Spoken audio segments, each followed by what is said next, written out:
فرمایا کیا تم یہ گمان کرتے ہو کہ ہم نے تمہیں بیکار پیدا کیا ہے؟ اور کیا تم یہ سمجھتے ہو کہ تمہیں پلٹ کر ہماری طرف نہیں آنا؟ اللہ تبارک و تعالیٰ نے جو چیز بھی پیدا کی، جہاں بھی پیدا کی، بڑی حکمتوں کے تقاضوں کے تحت پیدا کی۔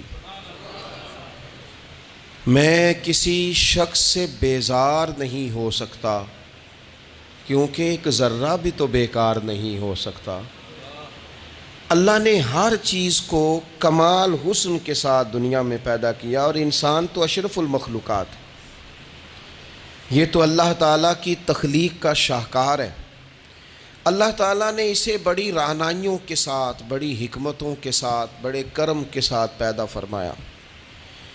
اس کو اللہ تعالیٰ نے سمجھنے کی، بات کرنے کی، اپنا ما فی الضمیر کہہ دینے کی صلاحیت عطا فرمائی۔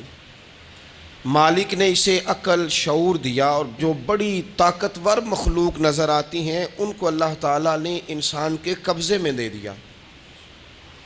کتنا بڑا ہاتھی ہوتا ہے لیکن ایک چھوٹا سا بچہ اسے لیے پھرتا ہے۔ کتنا بڑا اونٹ ہے، کتنی طاقت رکھتا ہے، لیکن ایک چھوٹا سا بچہ اس کے ناک میں نکیل ڈالتا ہے اور اسے لے کے گھومتا ہے۔ اللہ تبارک و تعالیٰ نے اسے اشرف المخلوقات بنایا ہے۔ اتنے اتنے بڑے جہاز ایک انسان کے قبضے میں دے دیے ہیں۔ وہ جب چاہتا ہے جہاز اڑتا ہے، جب چاہتا ہے اسے زمین پہ اتار لیتا ہے۔ اللہ کی دی ہوئی طاقت سے ملکوں کو سر کرنا، بڑی بڑی ٹیکنالوجی کو ایجاد کرنا خدا نے اپنی توفیق سے اسے عطا کیا۔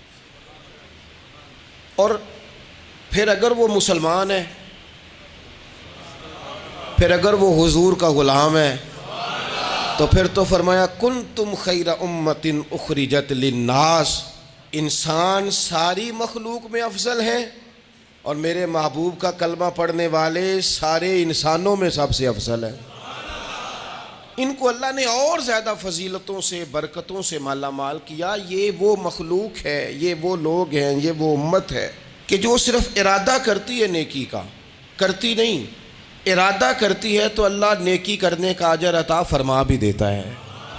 یہ ابھی پلان کرتی ہے کہ میں یہ کام کروں گا تو رب اس کا ثواب شروع بھی فرما دیتا ہے، لیکن پتہ نہیں کیا ہو گیا ہے لوگوں کو، نیکی کے ارادے کرنے ہی چھوڑتے جا رہے ہیں، نیکی کی منصوبہ بندی کرنی چھوڑ دی ہے، خیر کے لیے پلان کرنا ہی چھوڑ دیا ہے۔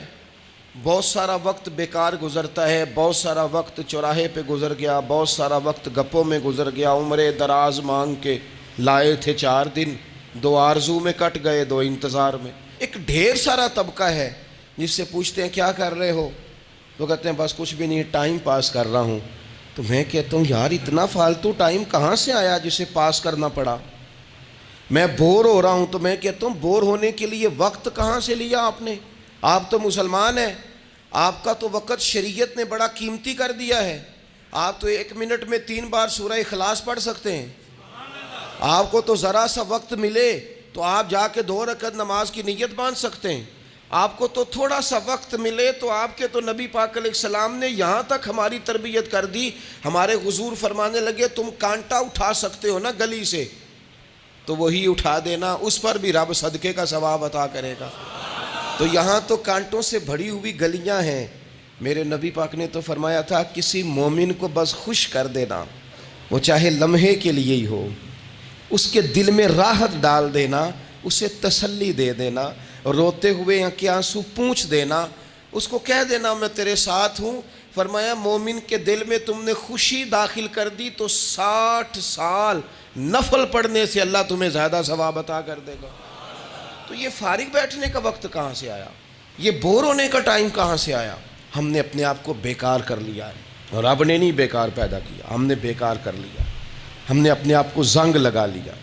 ملت کا وہ جوان جس کو چاہیے تھا کہ وہ خاندان کے 20، 50، 60 لوگوں کو لے کر چلتا، کفالت کرتا، نمائندگی کرتا، آگے بڑھ کے کہتا میں ہوں نا، گھبرانا نہ، وہ نوجوان خود دکھ سناتا ہے رو رو کے، وہ مجبوریاں سناتا ہے، وہ کچی کچی باتیں کرتا ہے، وہ کہتا ہے مجھے کالا جادو ہو گیا ہے۔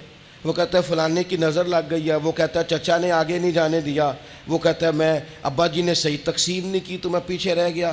اتنی کمزور بات کرے گا، اور وہ مسلمان اپنی صلاحیت کو پہچانے۔ حضرت سعدی شیرازی کے پاس ایک شخص نے بیٹھ کے اپنے دوستوں کی غلطیاں گنوانی شروع کر دی، ان میں یہ بھی غلطی ہے، یہ بھی غلطی ہے، یہ بھی غلطی ہے، یہ بھی غلطی ہے، یہ بھی غلطی ہے۔ تو حضرت سعدی ہنس پڑے، فرمانے لگے اور یاد رکھ تیرے سجن بڑے ہی برے ہیں، پر پانی بڑا بھی گندا ہو نا تو آگ بجھانے کے کام پھر بھی آ جایا کرتا ہے۔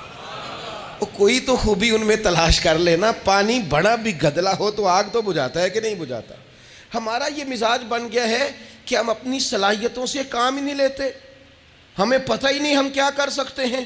میرے رسول پاک صلی اللہ علیہ وسلم کا کمال یہ ہے کہ حضور نہ انسان کی صلاحیتیں اجاگر کر دیتے، محبوب اجاگر کر دیتے، حضور اندر جذبہ پیدا کر دیتے۔ اس طرح کا وہ اقبال کہتے ہیں کہ تمہارا وقت کا امام وہ نہیں ہوتا جو تمہیں کہے حالات بڑے خراب ہیں، اس قوم کا کچھ بھی نہیں ہو سکتا، اس ملک کا کچھ بھی نہیں ہو سکتا، فلانا ادارہ بھی خراب ہو گیا، فلانا بندہ بھی کرپٹ ہو گیا، فلانا بھی دنیا دار ہو گیا، پیر بھی خراب ہو گئے، مولوی بھی خراب ہو گئے، سیاستدان بھی خراب ہو گئے، اور بیوروکریٹس بھی خراب ہو گئے، اور تاجر بھی خراب ہو گئے، اور فلانی برادری یہ ظلم کرتی، فلانا قبیلہ یہ ظلم کرتا ہے، فلانے شہر کے لوگ، اسی چکر میں صرف مایوسیاں پھیلانی ہیں، کبھی خیر کی بات ہی نہیں کرنی۔ لیکن اقبال کہتے ہیں کہ ہے وہ تیرے زمانے کا امام برحق جو تجھے حاضر و موجود سے بیزار کرے اور موت کی شکل میں دکھلا کے تجھے جلوہ یار زندگی تیرے لیے اور بھی دشوار کرے، وہ تیرے اندر رمق پیدا کرے۔ آج جو حاجی غار سور پہ جاتے ہیں تو یہ لوگ پانی کی بوتل ان کی بغل میں ہوتی ہے، رستے میں 3-4 جگہ بنی ہوئی ہیں، پانی پئیں، چائے پئیں، جوس پئیں، بندوبست ہے، آپ کے کھانے پینے کے لیے آپ چیزیں خرید سکتے ہیں۔ اوپر جائیں تو وہاں بھی سارا کچھ بیٹھنے کا بہترین اہتمام ہے۔ جب حضرت صدیق اکبر گئے تھے تو دن کو نہیں گئے تھے، رات کو گئے تھے، اور جناب اسماء بنت ابی بکر جب رات کو کھانا لے کے جاتی تھی تو وہاں تو دن کو آج بھی 1400 سال کے بعد بھی آبادی کوئی نہیں۔ اس وقت کیا منظر ہوگا، اور اب رستہ بن گیا تھا، اب تو رستہ بھی نہیں تھا۔ تو حضرت اسماء کہتی ہیں میں اکیلی روٹی پکاتی تھی، پھر اسے باندھتی تھی، پھر میں یہ نہیں کہ 2-4 میرے ساتھ ساتھی چلو تو پھر غار سور پہ چلتے ہیں، لوگ تو یوں جاتے ہیں نا۔ فرماتی میں دیکھتی تھی ادھر ادھر کہ کوئی ہے تو نہیں، دیکھ تو نہیں رہا۔ جب کوئی نہیں ہوتا تھا تو رات کو جاتی تھی اور غار پہ کھانا دے کے آتی تھی، اور حضرت صدیق اکبر نے حضور کو کندھوں پہ بٹھا کے کہا تھا حضور پتھر نکیلے ہیں، ان کی نوک تیز ہے، کہیں مقدس قدموں کو تکلیف نہ دیں، اگر مہربانی کریں تو میرے کندھوں پہ نہیں بیٹھ جاتے۔ حضور حضرت صدیق اکبر کے کندھوں پہ بیٹھ گئے۔ درویش کہنے لگے پباں پار قدم نہیں جے لاؤندا تے 100 پہاڑ تے چڑھیا جاندا، او پیا جاندا جے یار نبی دا، اے اصلی دلدار نبی دا، او پیا جاندا جے یار نبی دا۔